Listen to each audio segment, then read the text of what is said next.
Alright, welcome back. US, UK foreign governments are aiding Nigerians' violence against protesters. Alright, the news in detail. The suppression of protests against police brutality wouldn't have been possible without arms and training from abroad. Young protesters had been singing the national anthem and waving the Nigerian flag when the Nigerian army began shooting at them in a wealthy part of Lagos on October 20th. At least 12 people were killed at the Lekki toll gate and Alausa, according to human rights group Amnesty International. At least 69 people have died across the country since protests began against police brutality on October 8. There is little doubt that this was a case of excessive use of force, resulting in unlawful killings, said the United Nations High Commissioner for Human Rights Michelle Bachelet. In a statement shortly after the incident, Joe Biden, now the U.S. president-elect, declared that the United States must stand with Nigerians who are peacefully demonstrating for police reform. U.S. Secretary of State Mike Pompeo, UN Secretary General Antonio Guterres, and African Union Commission Chair Musa Faki Mahamat issued similar statements along with celebrities such as Beyonce, Rihanna, and John Boyega. The U.S. Congressional Black Caucus even wrote to Nigerian President Muhammadu Buhari urging an independent investigation.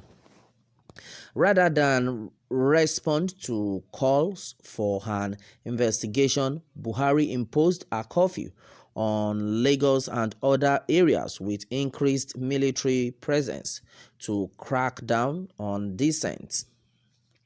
Lagos state officials launched a judicial panel of inquiry into the supposedly disbanded Special Anti-Robbery Squad (SARS), the unit that provoked the protests and the shootings, with a 6-month mandate.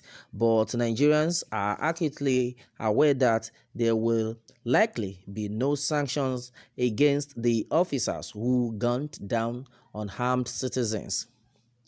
There was no accountability for police after the shooting of at least 11 Muslim protesters in the Nigerian capital Abuja in 2019, or the army's killing of at least 21 people northeast of the capital in 2018.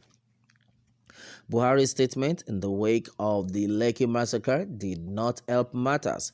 Sadly, the promptness with which we have acted seemed to have been misconstrued as a sign of weakness, he said in a televised address that made no reference to the shooting.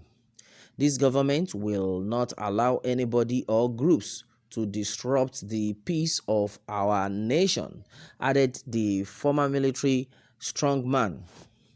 Rather than respond to calls for an investigation, Buhari imposed a curfew on Lagos and other areas with increased military presence to crack down on dissent.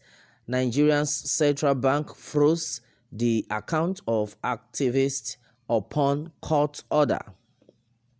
This is why Nigerians are calling for world leaders to do more than dole out empathetic statements. It is crucial that international governments ensure accountability for the death of anti-SARS protesters, especially because they have had some links to the training of these officers. The United States made nearly $19 million worth of military sales of defense education and technical training to the Nigerian Army and police between 2015 and 2019, according to unclassified reports made to U.S. Congress.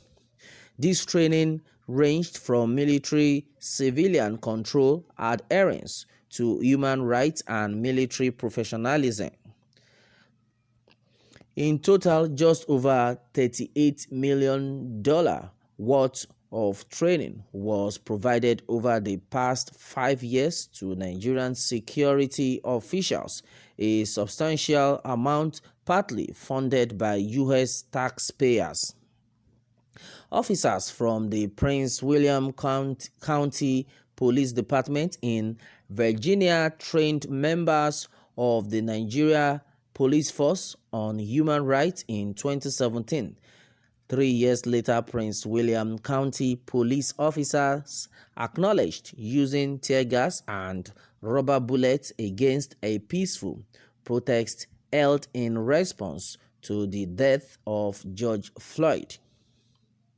So it was no surprise that on multiple occasions, Nigerian police also fired tear gas at peaceful protests against police brutality in the Nigerian capital. More than 7,000 people were killed by U.S. police between 2013 and 2019, and officers seldom face any legal consequences. Similarly, the Nigerian Army and Nigerian Police Force they helped train are notorious for killing civilians with impunity. All right, it is said that officers from the Prince William County Police Department in Virginia trained members of the Nigerian Police Force on human rights in 2017. 3 years later, Prince William County police officers acknowledged using tear gas and rubber bullets against a peaceful protest. All right, and then U.S. funding for foreign police training expanded from $4.3 million in 2001. The first-year reliable data exists to $146 million in 2018, according to Benjamin Genza, a researcher in the political science department at Ohio State University. Kenza found that Nigerian police were often trained alongside members of the Nigerian Army. His research shows the more training police get there is a small but noticeable effect that it's more likely that police will arm average everyday citizens. He told Foreign Policy, police develop mentalities and energize that resemble the military. The greatest increase in funding was between 2016 and 2018 during the Trump presidency. He added that may have been due to less stringent.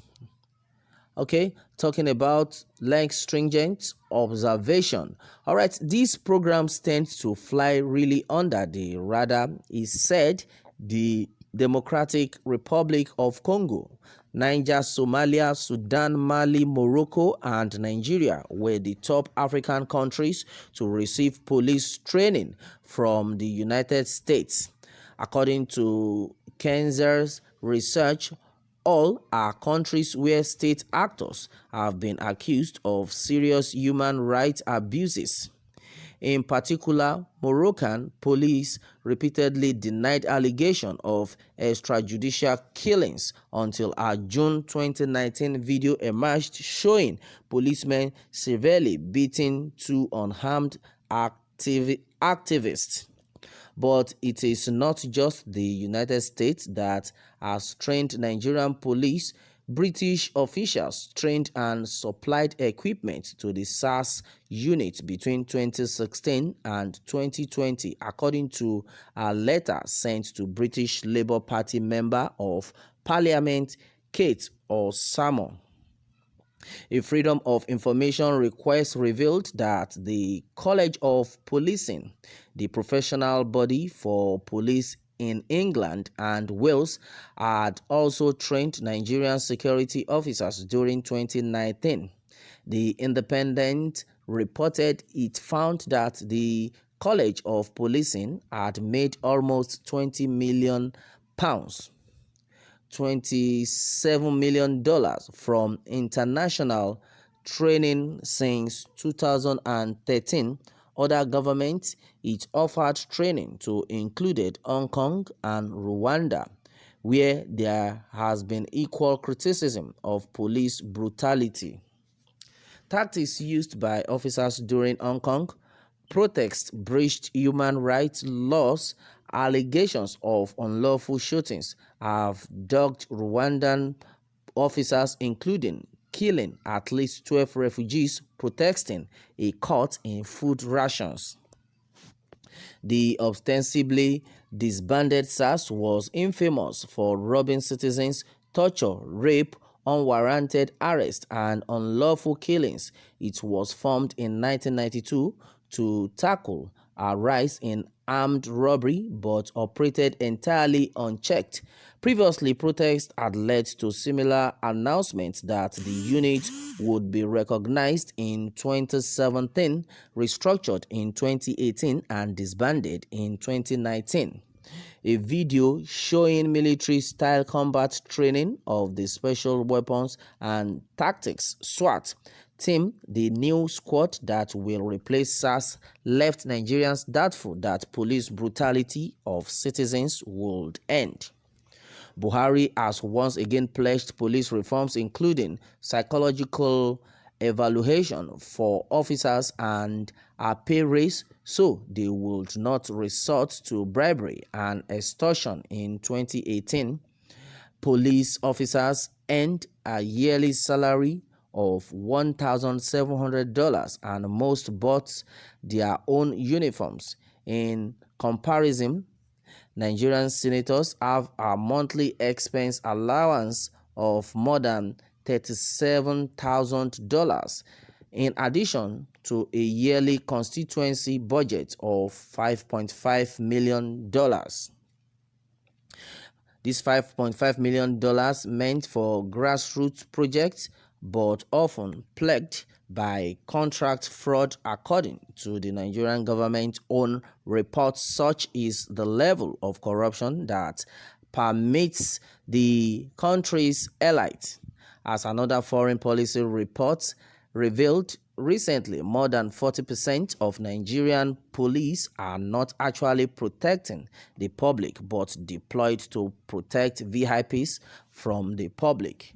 All right, these had been said so far on this one. All right, and as it is, it has been said that the US, the UK foreign government are aiding Nigerians' violence against protesters. This had been said so far. All right, and it is gathered here by Anonymous that now you know I have been telling you people that our problem in Africa is Western world. All right, that is it, my people, on this one. Well, let me have your take on this, and remember to subscribe for more updates. Thanks and God bless.